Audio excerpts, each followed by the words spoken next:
Welcome to Tell Me Your Story, new paradigms for a new world where we're giving you choices and knowledge of those choices to help make your dreams come true.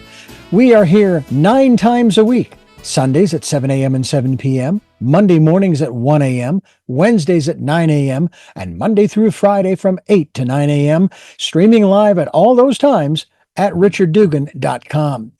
We are on SoundCloud, iTunes, TuneIn Radio, Spotify, Stitcher, Player FM, as well as YouTube, where you can watch these conversations. I hope that you will take time to subscribe and click notifications so that when a new conversation is posted, you'll be notified and you'll be able to tune in, listen in, and learn, and be entertained and inspired. A reminder that Choices, which is my book, 5 Steps for Life, it's available on Amazon.com in paperback, hardcover, and Kindle with Audible, soon to be released. We also ask that if you can support the work that we are doing financially, we do have a PayPal account. It is there for your security as well as ours. And when they ask for an email address to whom you're sending, please go to richard@richarddugan.com. That's the email address. If you go to richarddugan.com, there is also a link directly to PayPal so that you can send us whatever support you can. And we thank you to those who have helped and to those who will help. We also ask that you take time during this decade of perfect vision, the 2020s, to go within to that quiet, peaceful, calm, still place and listen to that still, small voice. And with that, we now take you to our very special interview and guest here on Tell Me Your Story.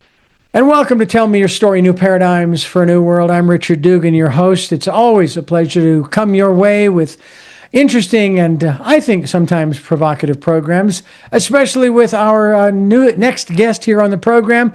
His name is Fleet Maull, and we're going to talk about, okay, ladies and gentlemen, hold on to your hats. Hope you're sitting down. Radical responsibility. It's the antidote to victimhood culture in business and in life. Fleet, welcome to the program. Thank you so much for being with us. No, thank you. Thanks for having me. This is a subject that I have been talking with our listeners about for years. I had a period of time back in the late 70s. I was 19, and of course, at that time, I was still legally blind. And I blamed the state of Arizona for labeling me legally blind, and I thought it wasn't fair, and I was the victim. And I said, no, it's not on me, it's on them, da-da-da-da-da. That didn't last very long because I'm the kind of person that's got to be doing stuff. And I finally realized that my legal blindness, my visual issue, was not a limitation. It was a perceived limitation. Ergo, I'm not a victim. And I get to do what I want to do with the life that I have. And so I went through personal growth programs during the 80s, and we were there in the 80s with Victimhood, and then we went to codependency, and then we began to learn about interdependency, that we are connected and that we're responsible not only for ourselves but for the people around us too. Not from the traditional sense, but just, hey, we all live here together, right? And then in 2015, in June, somehow victimhood creeped right back into the zeitgeist. And I thought, wait a minute, I already played this game. Why are we back here again? Because I've been sharing with people that we're not victims. We are where we are because of what we have done, both as individuals and as a society. Can you share with us maybe how this got started again? Why we haven't escaped this, learned from it? As they say, we haven't learned from history. Yeah, so Richard, I think I come at that from a couple of angles. One is that, I think it's quite natural that as human beings, we find ourselves shifting into patterns of victim thinking and blaming. Our biology is, at its most basic level, is all about fear and survival. We were genetically optimized to be hypervigilant and paranoid, and so we have this operating system that's still very much there, that's there to keep us alive. in our modern day lives. It's not that there's no dangers and no risk, but it's not quite like when we were living out in the wild with no protection and there were large predators that would enjoy us for breakfast, lunch, or dinner. So to lead conscious lives and good lives, we have to override that basic programming to a degree. Now, also, we're limbic beings, we're emotional beings, we're heart-centered beings, and through our life experience, we've all been hurt. We've all had our hearts bruised in various ways. We've all been blamed. We've felt the shame that also comes along with that blaming, and we don't want any more of that. So we've also been kind of enculturated to believe when something happens, somebody's got to get the blame, right? So if I can't find somebody else to blame, then I would have to take it on myself. And we don't want that. We've been there. We don't want any more of that blame. So we almost instinctually deflect blame. And I don't think we need to feel bad about that. I think we just need to recognize that when we do so, we're actually giving our power away.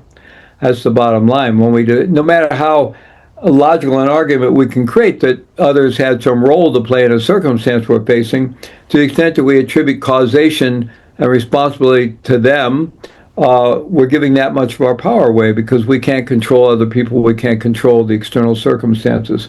So, but I think we need to always start with a sense of befriending ourselves, some sense of basic self-compassion, and realize this is a human tendency, but it simply doesn't work. We give our power away. So that's part of it. I think it's just there. I think it's there, always ready to rear its head. Then the bigger question of why did it come back around 2015 and take over the zeitgeist again, which we could associate with the whole movement that's been called wokeism, which I'm reluctant to use that term because now it's been so associated with the Republican Party that if you speak out against it, you're almost immediately typecast as a Republican, and a far right Republican at that, which I'm not. And but I was complaining about wokeism long before the Republicans picked it up, years. But really, that's a representation of a cultural movement that's been going on a long time. That's really a natural movement, and it's arose within academia and academic circles, and it gradually took over academia over the last 3 decades or so. And that's the whole postmodernist cultural zeitgeist, right? And we go through various cultural memes in a kind of an evolutionary way, and basically some of the more recent ones that are still at play in our society are what might be called traditionalism, traditional values. Then there's modernism, which is the whole kind of corporate world and more about individuality and individual progress and individual pursuits. And then postmodernism arose as really an antidote to some of the excesses of modernism. Ken Wilber in his work called it the green meme, the mean green meme, because until somebody is able to advance into what often is called more integral thinking or sometimes postmodernist thinking, you tend to think wherever you are is the right way, right? And everybody else is wrong. So, green meme people are all about inclusivity and justice and, rights for everyone and, all the inclusivity stuff, except with people that disagree with them. People that disagree with them, they like to see canceled, hung out to dry, fired, gotten rid of, So actually there's still a lot of violence and within that. And unfortunately, it took over the whole kind of social justice movement, and which has always had a tendency to get involved in blame and polarization, but now it became even worse, and people could feel like they were on the good side. I'm a good person because I care about all these, this laundry list of issues that you care about if you're a good person, and I have the right view of it, and I know who's wrong, and I know I'm right, I'm the good people, and we know who the bad people are. Well, unfortunately, that doesn't go anywhere, individually or collectively. It just keeps up, the polarization and the divide, which we're squarely in right now.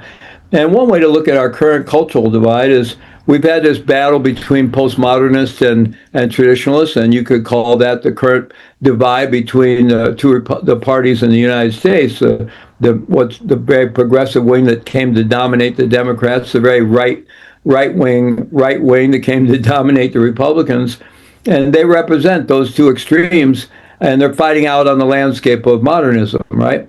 And, there's always been those extremes out there. They used to be on the fringe, And, we used to govern ourselves with, center right, center left, and willing to compromise and find our way forward together, even if we don't agree about everything. But all that's gone away. The middle is completely has no voice, and it's the extremes on the left and right, which represent postmodernism and wokeism and all of that. The social justice ideology, which actually, I think the extremes are right and left. I think they're mirror images of each other. And actually, Trump, if you study about postmodernism, and he's a classic postmodernist himself, but they're all involved in blame, and they're all about shaming the other side, and it's never going to take any of us anywhere. But it's amazing how, and I think that's what brought the current administration we have. It's amazing how quickly that movement, that postmodernist, so-called wokeism, social justice movement, just took over the mainstream in this country. I mean, literally, I used to, when conservatives used to rail about the liberal press, I used to really discount that. But, eventually it did take over the liberal press. It took over the New York Times and CNN, and all the major outlets became spokespeople for this ideology. And it's amazing how successful it was. And the whole cancel culture went along with it. And, and if you're in any major university, you go along with it or you're out, right? So, and then we've indoctrinated, these professors have indoctrinated generation after generation of students in this. And so most young people graduate from university just fully believing in this ideology, and you can't challenge it. They just want to ride you out of town on a rail or tar and feather you, right? So it really took over, and then finally we got the reaction to it with the current administration, who I agree with nothing about, except for the fact that they've kind of pushed the postmodernist bullies back on their side of the landscape a little bit. But other than that, it's pretty much of a mess. The bottom line, though, and what radical responsibility is all about, radical responsibility is not about blame. It has nothing to do with blame. It's not about blaming others, obviously, but it has not one iota to do with blaming ourselves and not one iota to do with blaming others. It's simply focusing on where do we have any agency to move our own lives forward in a good way. And when we're focused, on longer term results for ourselves, getting our needs met in a longer term way, that usually matches up with other people's needs pretty well anyway, because we're kind of all in this together with interdependence, as you mentioned, right? So when I think long term about meeting my own needs, usually I'm going to be doing that in a way that's a win-win with the collective as well. And so radical responsibility is focusing about where do I have choice, where do I have agency. So we have a question we say is the magical radical responsibility question. And I'll tell you a little bit about where I evolved this model. This happened during my own incarceration quite some time ago. But the ideas are not new. I mean, Marcus Aurelius and the Stoic philosophers, Marcus Aurelius sometimes called the last good Roman emperor, and the Stoics had very, very similar ideas. So these ideas have been around for a long time. But for me, it's like no matter what circumstance I find myself in, right? No matter how uncomfortable, how painful, whether I can see I had anything to do with it or not, whether I feel it's completely unjust, whether it's, whatever it is, if I ask myself this one simple question, I'm immediately out of the victim mindset and into the creative mindset of agency, where I have a shot at doing something positive for myself and others. And this question is, what can I do? Right? Maybe this really just it's a horrible circumstance. I could blame all the world for it. A lot of people would agree with me. Or in some cases, maybe I say I had a little bit to do with it, but it's still totally unjust. Or maybe I can't say I had anything to do with it. Still, at some point, the saying question is, am I going to let this take me down and get locked into a victim mindset where I give all my power away? I can try to play the victim card and waggle power from there, but I think it's underhanded and not very effective power, shadowy power, which is basically what that whole movement I was just discussing has been doing. But where any real power I have is asking myself that one simple question: what can I do? What's the most creative thing I can do to respond to this set of circumstances that's going to move the ball down the field of my life and in ways that are really win-win for everyone? And anytime we all have the same needs: food, warmth, shelter, belonging, love, connection, opportunity for creative expression and pursuit, life, liberty, and happiness. All of that, we all have the same needs. And so if I focus on meeting those needs, not in the short term, like it might feel good to punch somebody, right? But then I'm going to end up all kinds of legal problems. So that's not my long-term interest. If I focus on my longer-term interest and how I can best get my needs met given this circumstance, it's probably going to match up or be a strategy that'll meet with other people's needs as well. So that's what radical responsibility is all about. It's where we can really find agency in our life. I found this probably would have been a great book to have back in the 80s. I was working for a Christian radio station back then. And the thing I always found fascinating was the level of victimhood or lack of responsibility for one's life that many of the believers, specifically and more specifically, the heads of the various churches and so forth, would have. Because if things were going great in your life and good, then that was God. But if things were going bad, it was the devil. And you were just a puppet on a string being manipulated by forces you don't understand. And I said, I was given a life. I mean, then what's the point of free will? I mean, you start going down those kinds of paths. So radical responsibility, and I always used the term that was a dirty word back then when I would talk with people. I'd say, oh, God, forgive me for using profanity here, but what about your responsibility, with your life that you've been given? And I sometimes wonder, we just experienced in many, many corners of the country, I heard it was like 2,600 or I don't know, protests across the country. Millions of people came out and said, "Hey, this is the position we're taking. It's not about the reason for the protest, but the fact is that people said, I'm going to go out and protest for this particular cause." And I often wonder sometimes, what else have these individuals done? I mean, you don't like the way the system is working, but you refuse to get involved in the system. And yet at the same time, it's like the system, the way that everything is set up, you don't have time to get involved in the system because you have to work, you got to raise your family, you got to do this. And so it makes it very difficult for us as individuals to become involved, because then, oh, well, I'm neglecting my wife, I'm neglecting my family, my work, and so on and so forth. So it seems to me like there's sort of a balancing act when you start to take responsibility if you choose to go a particular direction. Is that a fair assessment? Yeah, I think I'm optimistic and bullish on humanity. We do have some real limitations out there, what we're facing with human-caused global warming and climate change. So we got to figure this out and come together and make some tough decisions pretty soon. But I tend to be a realistic optimist, and I'm still hopeful we'll figure that out. In terms of the current political landscape in the U.S., where you and I live, I'm not so hopeful. It's gotten so polarized, and I think it's going to be a long way back to get to any kind of sanity unless some really amazing leadership emerges, which isn't really, it's not apparent that it's there waiting in the wings right now. But even that theology you talked about, I think it's understandable in that, one of the things that happened in the kind of Judeo-Christian background of North America, much of the West, is, coming back to that basic human condition I talked about, the operating system, which is governed by the reptilian brain, the most primitive part of our brain. It's all about keeping us alive. And it operates the whole body, and it's even at the cellular level and the way our mitochondria are programmed. It's there to keep us alive. Now, we need to build a lot of neuronal buffering over that so that we can act consciously, right, rather than just continually acting from fight or flight and fear and survival. But because that's kind of baseline there in the human condition, and it's why we're still here today, right, as a species,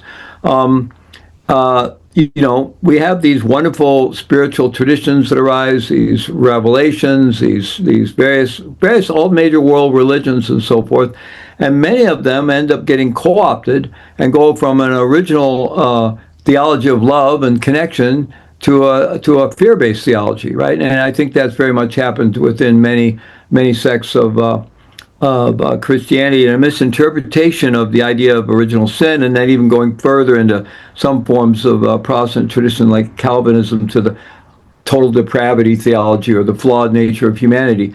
Actually, the dominant view, there's three views of human nature. One is that view that there's a seed of evil within us, that if that's not, if you don't, absent the threat of some of ostracization or the threat, some kind of coercive threat, human beings will not behave well. That's one view. Then there's a blank slate view that just says what we turn out, whatever we're exposed to, that's who we become. But then there's the view of unconditional innate goodness, that our nature is innately good. Now, that, if you study cross-culturally and historically, is the dominant view. You wouldn't know that in the West, but it is the dominant view cross-culturally and historically. And it's even there within Christianity. I mean, the idea of being, created in the image of God, being children of God, represents that view. Now, coming back to what you were just describing among Christian leadership in the 80s, I would just, when they say it's the devil's fault, right, I think what they're really referencing is that fear and survival-based biology I was just talking about, right? And when they say, well, if good things are happening, give credit to God. Well, I think that can be helpful in terms of a sense of humility, right? But it gets confused to where people externalize that, the challenges of our egoic, individualistic, survival and fear-based biology is some external evil force rather than just the way biology works. And then they externalize any notion of just kind of basic humility to turn it all over. I had nothing to do with it, right?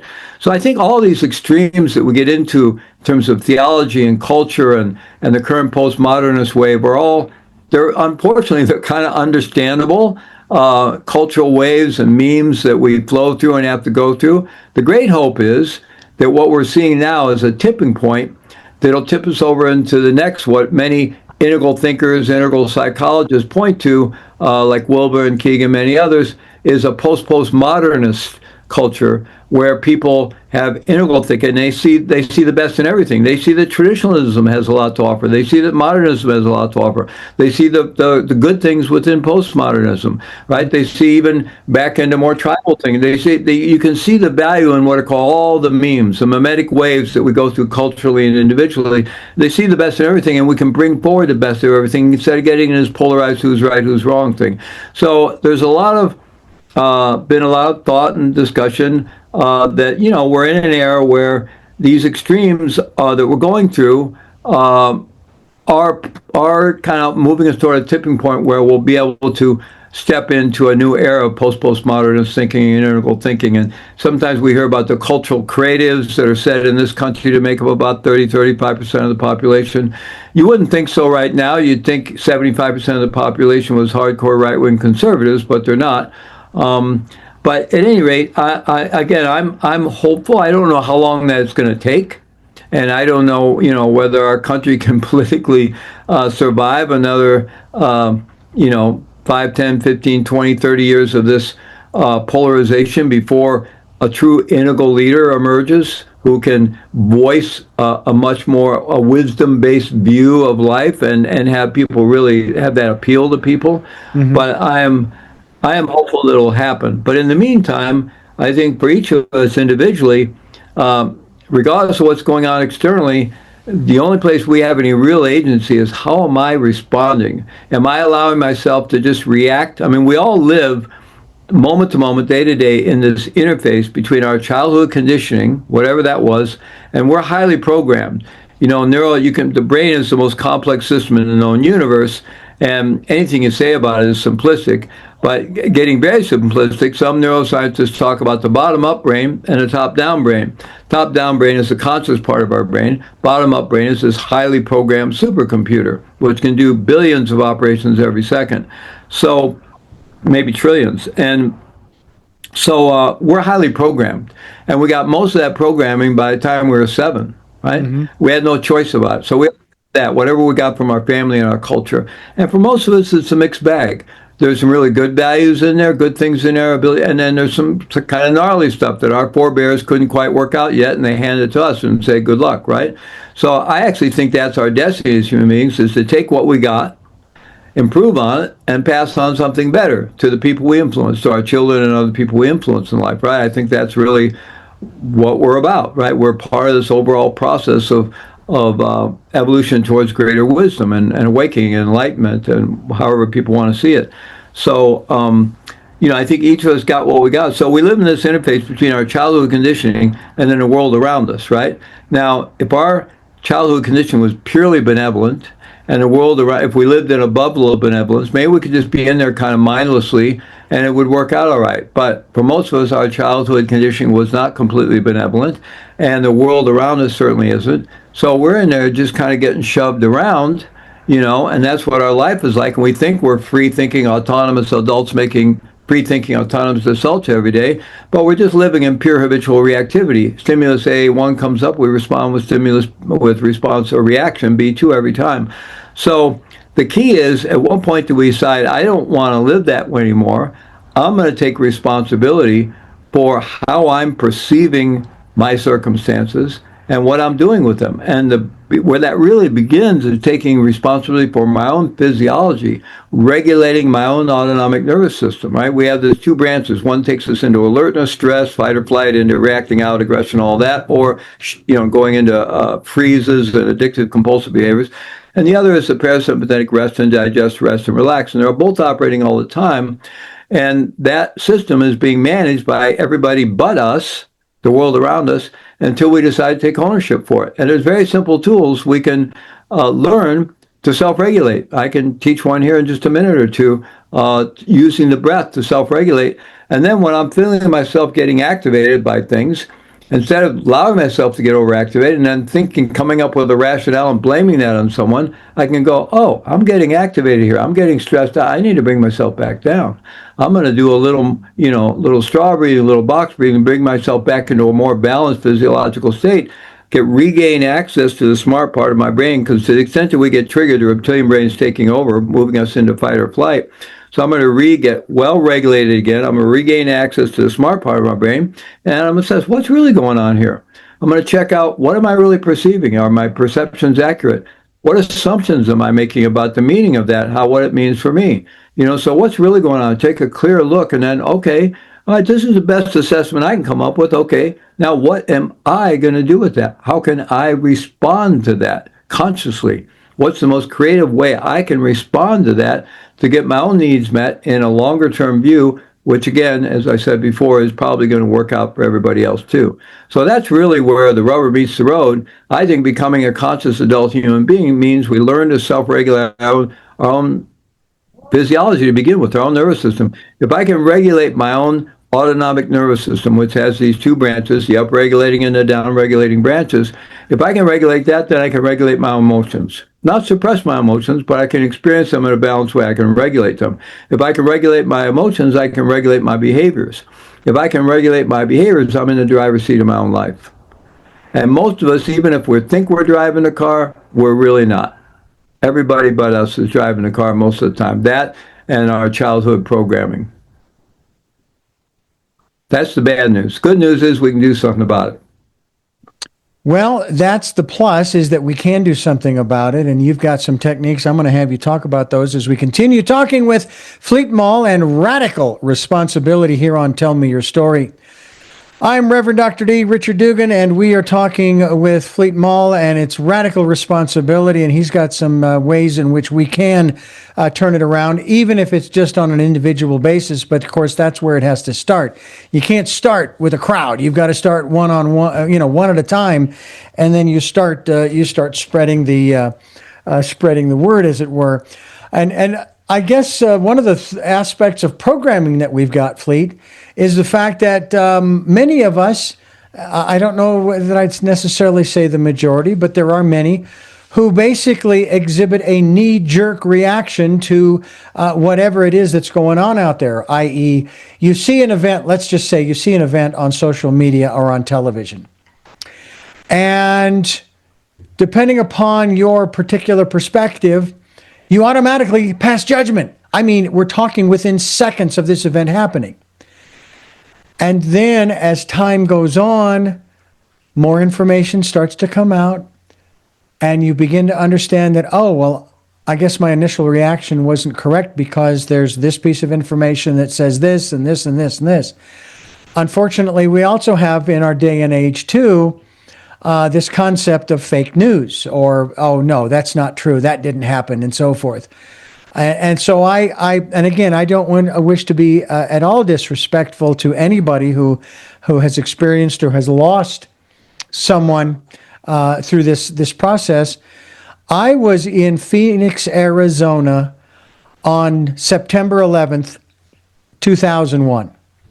And I watched the unfoldment. And I will tell you my first reaction to what I saw. I got a phone call from someone who said, "Hey, you need to turn on the TV. Something crazy is going on." I turned it on. My first reaction was, wow, they've really gotten good with CGI. This is incredible. Wow. So I wasn't in New York. And so I would say that there are those who take the perspective that if they didn't see it with their own eyes in person there at that event, it didn't happen. And that's kind of where we are today with whatever happened. And that's the in my perspective, the sort of the crux of it all, that we have such a distrust for information these days. My wife and I, in the process of moving to where we live now, in this house that we bought, we were nearly scammed 3 times over the summer.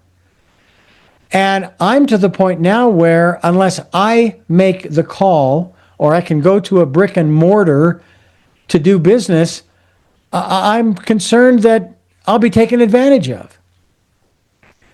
So I want to take responsibility for that. I don't want to be the victim.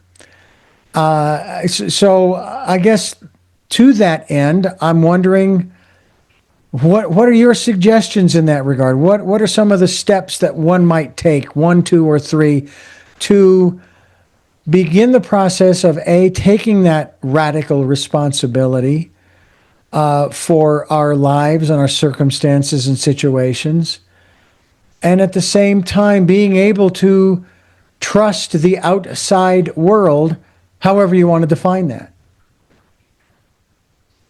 Yeah, difficult questions and definitely poignant questions for the time we're living in. So, just backing up a little bit, you're referencing that complete breakdown in the information ecology, the idea of fake news, that, you just can't trust any information anymore, and everybody says it's all fake news, and they accuse, each side accuses the mainstream media of being fake news and so forth, and all of this. And so that's really part of, and maybe I should have defined this a little bit earlier, if people aren't familiar with the postmodernist zeitgeist and kind of philosophy. It's a broad thing. It includes romanticism. It includes, you can look at it from a perspective of movies and entertainment, of literature. You can look across our whole human culture and see it is this culture wave, this zeitgeist that we've been involved with for the last 30, 40 years growing. But where it arose, it really arose at the intersection, a lot of influence between with Freudian thinking and psychoanalysis. Not that there's anything wrong with that. It's just that was one of the contributors. A big primary contributor was deconstructionism, the philosophy of French philosophers like Derrida and others. So deconstruction had a big thing to play with it. And, deconstructionism is not all bad. There are structures that can become oppressive. So having the insight to sort of deconstruct those, to see your way through to something that maybe is saner and wiser, would be a good thing. And so that was the good thing about postmodernism. The bad thing is that deconstructionism became an end in of itself. So postmodernism, like a lot of cultural waves, it just goes unchecked until something else replaces it. So it's really been deconstructing everything, and now it's deconstructed the information ecology, right? And and when you deconstruct everything, most of the institutions we relied on are no longer there that we can rely on, right? I mean, we don't really connect with our neighborhoods anymore. We don't have the extended family. We're barely connected to our nuclear family. and the civil institutions that were between the citizens and the government, the churches, the nonprofits, the community organizations, all those have really lost the churches are empty, things that all that civil society has really faced a lot of deconstruction, and it's just an individual and the TV, an individual and the government, right? And so when you really deconstruct everything people can count on or believe in or trust, all you're left with is power, raw power, and that's where we're in the world today. It's just a battle for power, and it's like all affairs in love and war. Whether you're on the left or right or any of it, it's all just about raw power. So it's a really rough time we're in. But again, because I believe in the innate unconditional goodness of humanity, I believe it is a tipping point sooner or later to something better and wiser, a postmodernist era. But so that's how things have broken down. The good thing about it, though, is it puts the onus back on us to make our own choices and be responsible, because we had abdicated a lot of our responsibility, right? And one thing, it's also very difficult. Those of us who are in the U.S., we're in a difficult situation because the size of this country, it's very difficult to get things to work well at the scale we're in.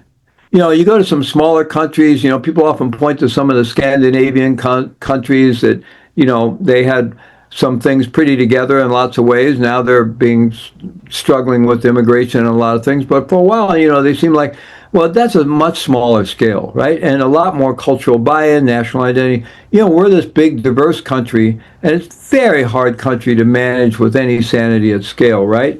And so, although I have a lot of hope for the world, in some way, I don't know. The U.S. may have to get deconstructed into 3 or 4 smaller countries. I just don't know if you can make it work at this scale. Hopefully, we get some leadership that can figure that out, and maybe that's something even AI in a positive sense can help us with, as opposed to going into some kind of AI-driven totalitarianism.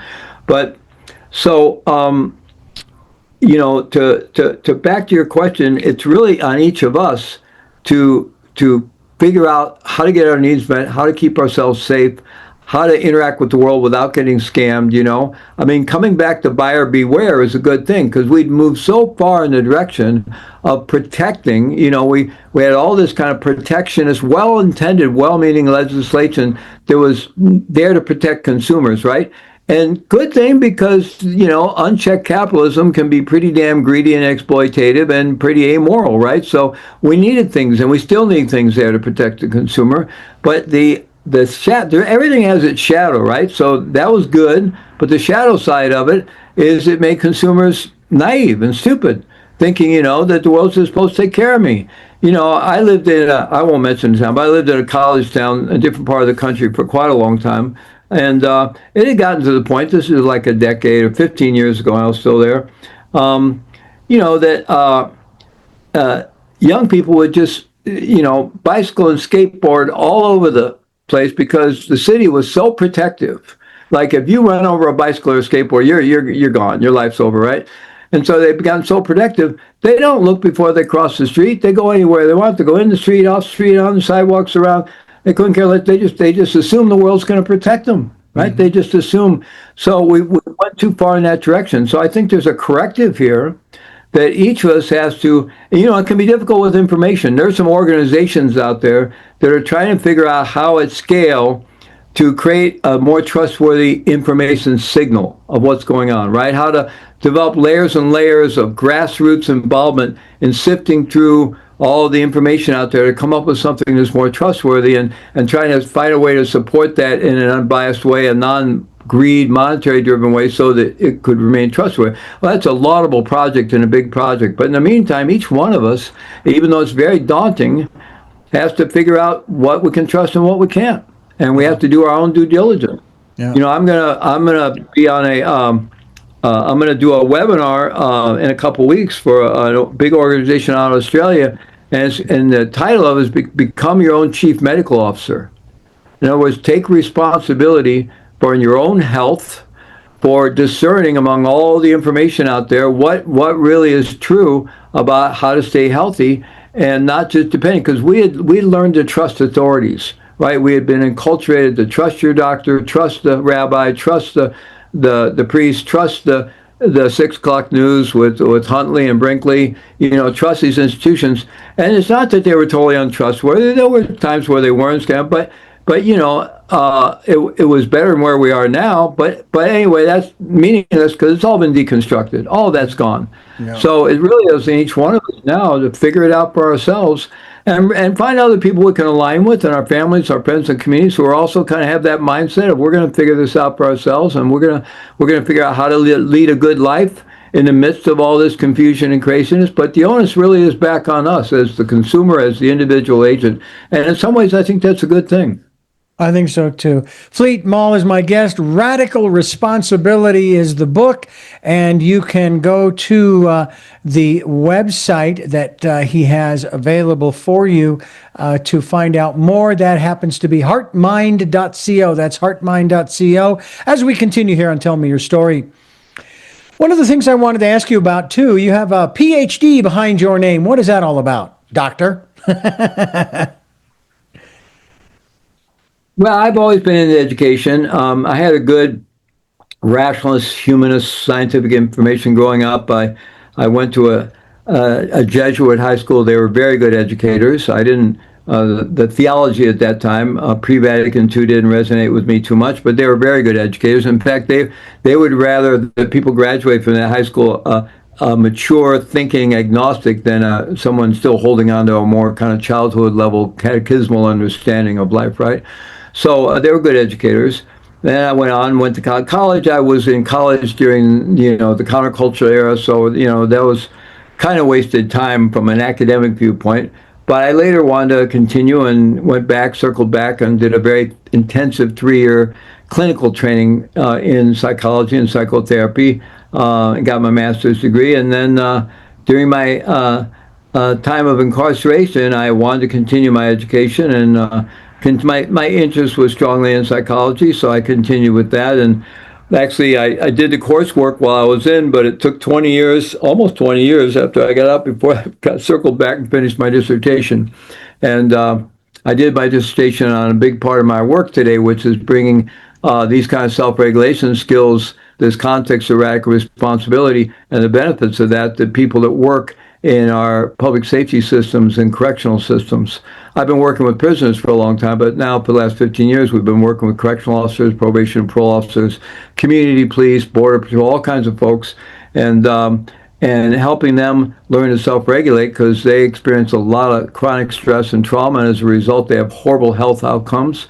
The life expectancy of a correctional officer that works in a secure facility for more than 20 years is about 59, about 2 decades less than the general population. Are dying of all the chronic stress-related illnesses and poor coping behaviors and suicide and you name it. So it's really tough, and there are people, they're civil servants that are doing an important job to keep all of us safe.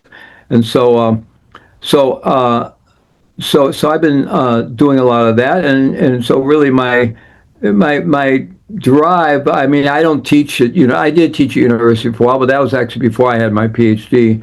So I didn't get a PhD to pursue an academic career. I do some research, but really it was just the result of wanting to continue my education and become more, be able to be more beneficial, more skillful, more educated, and yeah. Well, you have a website. It's heartmind.co.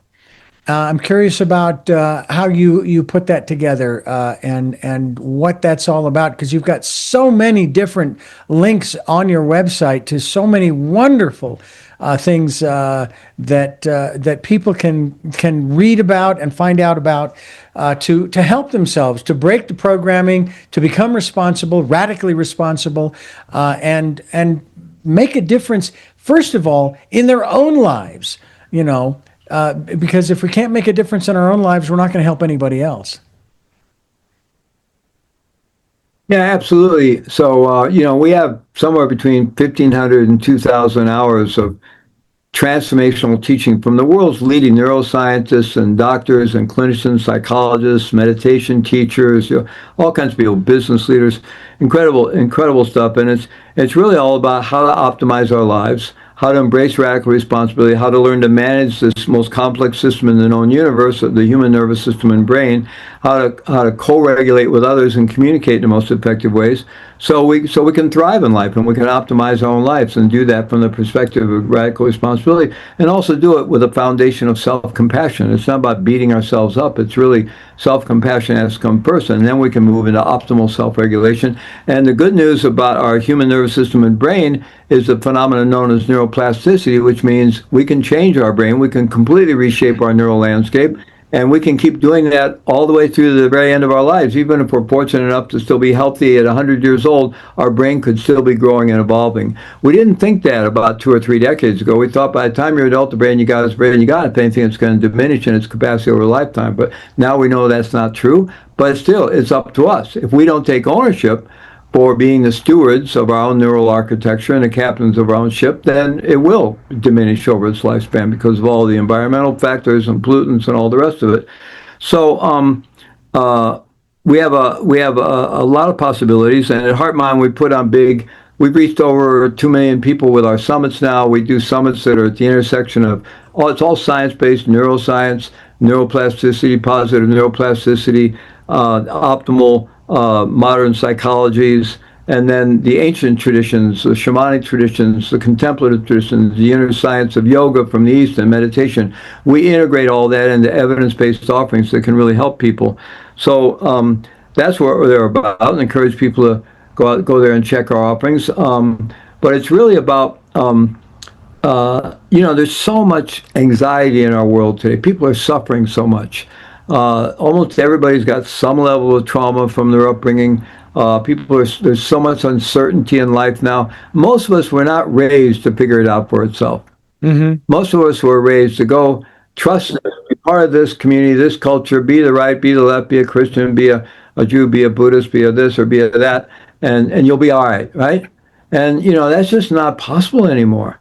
And so that's creating a lot of uncertainty for people and a lot of anxiety. And most of us were not trained or educated how to handle that. If we train and develop the skills and the capacity to deal with that, it's actually very exciting. Mm-hmm. It's wide open. I mean, we've never lived at a time in life where we have total access to all the wisdom traditions from our whole human culture going back tens of thousands of years.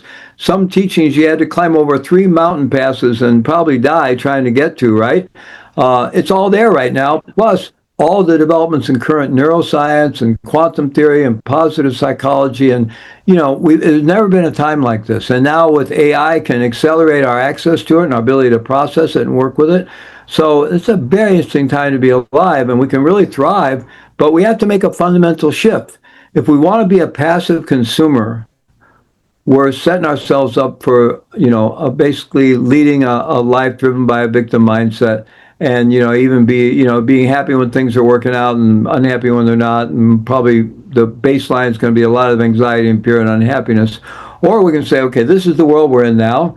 I don't know who chose this. I don't know how we got there. Who knows how it ever got started in the first place. But here we are, and wow, there's a lot of possibilities. And if I'm willing to make a little effort every day to educate myself, learn to self-regulate, it's wide open. I mean, there's never been greater possibility to be creative and create financial abundance for ourselves than the present moment. The barriers to entry are all gone. There's no paying your dues anymore. There's just whoever's willing to educate themselves and learn how to use current tools and get creative and innovative, you can do whatever you want. And so it's a very exciting time to be alive, but it's a fundamental shift. We either become active agents in our own future, or if we want to be passive consumers, hoping the government and the world and our company, somebody's going to take care of us, it's not looking so good for that approach. Yeah. This is interesting. It's a fascinating conversation. I have one final question before we have to end this conversation, but I hope we can have another down the road. What is your perspective, your observation, if you will, or your feeling, if you will, of the health? What is the health or condition of the soul of America? Well, I'm going to answer that. First, I want to point to something. If people go to heartmind.co, heartmind.co, and you go to a tab that says resources, you'll see 4 videos there. And you can easily learn straw breathing, box breathing, and 478 breathing. And there's another one called Safe, Resource, and Connected. These are simple self-regulation techniques. You can learn them in 3 minutes. And so that's there as a free resource. So people are interested in this and interested in the idea of regulating their own nervous system so they can be more in the driver's seat of their own life. It's right there. It's there for free. And also, we offer a big summit every month, and they're all free. Some people buy the lifetime access, which pays our bills, and we invite people to do that. But it's all free, and we've reached over 2 million people with these free summits. So that's just there as a resource. What you're asking about the condition of the soul of America, boy, I'll tell you. You know, my wife Sophie and I, we like to watch a show most evenings together. We hang out and watch a Netflix show or Prime or something like that. And we like watching a lot of historical stuff because we feel like we're learning something, right? And so one that we recently watched, well, we watched two. The most recent one was Turn, which was during the Revolutionary War, and it was all about Washington and these spy networks he had and his struggle with the British. But the one previous to that, I don't know if I can remember the name, but it was all around the character of John Adams and all the work that went into, developing the Declaration of Independence and eventually the Constitution and the Bill of Rights and all that, and the role of John Adams, all that, who became our second president. That was a fascinating little immersion into the roots of our country, right? And in some ways, the soul of our country. And of course, it was, done on Prime or Netflix, it was done in Hollywood style with entertainment and drama, but I think there was a fair amount of historical accuracy there, and I found it very interesting. And, part of me believes that the soul of America is still alive, and with the right leadership, we can recapture it. I do think it's really challenged and really in trouble right now. One of our most recent best leaders, and not everybody here will agree with me, but Obama, I think, was somebody who was really able to bring people together around yes, we can. Now, there were people that just were never going to support him around the political divide or around race. But, he got through 8 years of the presidency without a single scandal. He carried the office with dignity. So did his family, and he had a bigger vision. John Kennedy had a bigger vision. Love him or leave him. Even though Clinton couldn't handle his personal behavior side, which is really terrible because it undermined his presidency. But other than that, he was actually an integral thinker. He did welfare. He was a Democrat, and he did welfare reform. He was the first person to balance the budget and ever. He upset a lot of progressives back in that era, right? So we've had some good leaders to look to. On the Republican side, I'm a little more hard-pressed. I mean, I think in some ways, even though I kind of hated it at the time, I think Reagan does have some things that we could admire, that he certainly carried the office with more dignity than what we see among our current politicians. But I think, certainly we can go back to Lincoln, obviously. But, even in terms of our current political landscape, George Bush Sr., I felt, had more dignity in his idea of a kinder, gentler conservatism. I can't remember the exact phraseology he used, right? But, we need leadership right there. We need centrist leadership that can bring us all together, recapture the soul of America, and speak to that possibility, that sense of yes, we can, and which originally came from a Mexican American activist out among the farm workers in the Southwest.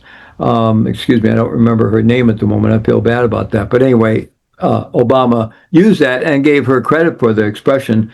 But we need leaders that can bring us together and recapture that spirit and that soul, that sense of possibility. And the world needs that. The world needs an America that is progressive in the best sense, not in the current ideological left sense, but progressive in the best sense of wanting to move us all forward together. And because there's so much possibility for how things could work really well. I mean, there's so many things we're doing better at in terms of reducing poverty and infant mortality, and there's a lot of amazing good things in the world. I was just at a big conference for family offices and high net worth individuals, people with a lot of money to invest and to give away. And this was a network that's focused on investing in ways that have impact to deal with thorny problems like climate change and all kinds of other social and cultural challenges we have. And they want to address that both through the way they invest their money and the money they give away in philanthropy. And there were brilliant people in that room with innovative, brilliant ideas. I mean, there's a lot of amazing stuff going on in the world that we don't really see on the news. And so I'm hopeful that can win out. But I think for me, the key in America, even though you think the grassroots, you'd love to have not be so leadership dependent. But we're just really big. It's not going to be a collective grassroots thing that's going to bring it. We need leadership. We need good, sane, effective leadership with the right spirit and a genuine ethics and genuine morality and a real sense of vision and possibility that can pull people together. And I'm still hopeful that that could happen. It may be sort of like the phoenix rising from the ashes, but yeah. I'm optimistic as well as we continue talking with Fleet Maull about radical responsibility here on Tell Me Your Story. I'm Reverend Dr. D, and we're talking with Fleet Maull about radical responsibility. And Fleet, I want to thank you so much for sharing your perspective on this very, I think it's a very important conversation to have. I will also say, you talk about looking for the good in things, and I know that it was pretty horrific, but with the whole advent of COVID-19 and the lockdown and everything, there was one thing fabulous that came out of it. And I know a lot of people have trouble with it, but I hope that they will look again and see that we are now talking, we're working on eliminating the stigma when we start talking about our mental health and wellness. To me, that is one of the best things that came out of that. But I want to thank you for sharing with us here on the program today. Well, thank you very much, Reverend Dr. D. It's my pleasure, and these are important conversations, I think.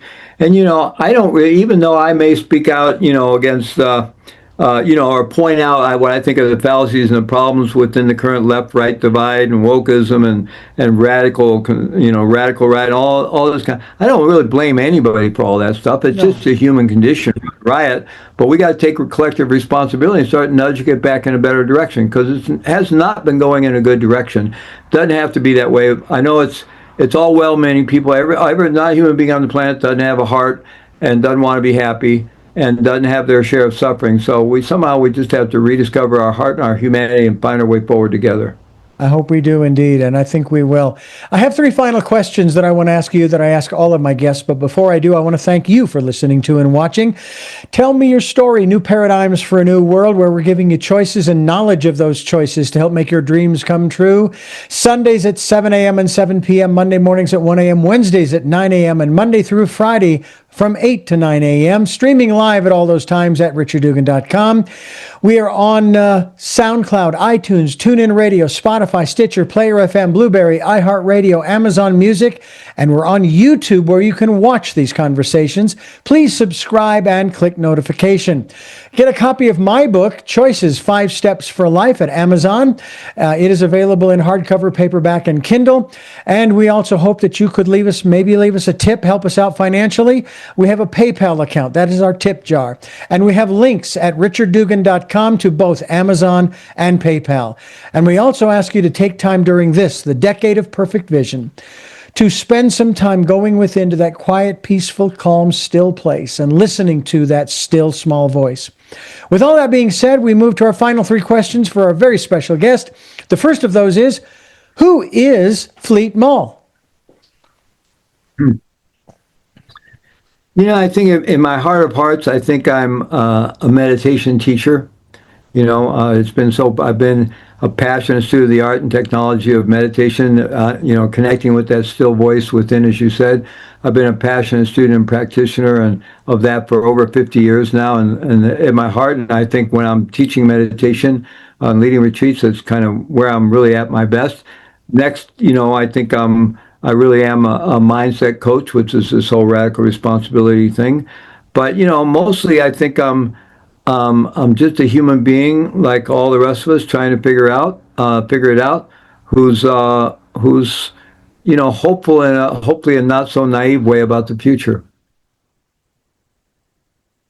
I think you went mute on us.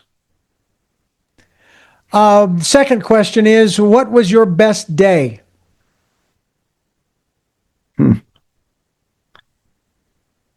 Uh,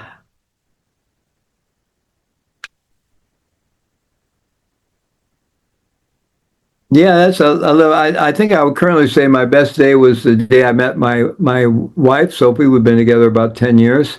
Prior to that, probably my best day was, and people can find out all about my history with incarceration. They can go to prisonmindfulness.org, or they can go to my basic website, fleetmaull.com, and learn more. But the day I got out of prison was a pretty darn good day. And finally, what gets you up in the morning? Oh, what gets me up in the morning is just a passion to make a difference. And I get to work with some really creative people to try to grow this global movement, Heart Mind, which is, Heart Mind is about bringing the head and the heart back together. We actually have neural networks not only in the skull encapsulated brain, but we have neural networks in the heart. We have neural networks in the gut. So getting all that relined up. And so we talk about becoming more embodied, more heart centered, more earth connected. And becoming, we've been cultivated to lead very disembodied lives to our own detriment and the planet's detriment. And in the Eastern traditions, when they talk about mind, they hold their hand here, not up here. This is the operating system biologically, but when they talk about mind, they say here. And in Sanskrit, the word is chitta, and in Zen, Japanese, it's shin. So the idea of heart mind comes from those traditions, and so that really exemplifies what we're all about, putting this amazing supercomputer on our shoulder back in service of the heart. Wonderful. Well, thank you so much for giving us so much time here on the program. Hope to have you back again to continue this conversation. It's fascinating, and I think it needs to be repeated and talked about to kind of, I don't know, reprogram us a little bit to understand that, hey, we can make it happen, but we have to take the reins of our own life. And thank you again for being with us. Yes, we can. Thank you very much. And I thank you for listening to and watching Tell Me Your Story. And until our next broadcast, podcast, videocast, love Talal. Jeanette, I'm still listening. Dad, continue to be happy because I am. Smokey, I'll see you on the other side. Mike, thanks for letting me be in your life and being in mine. And to my dear friend Zorro, aho, aho.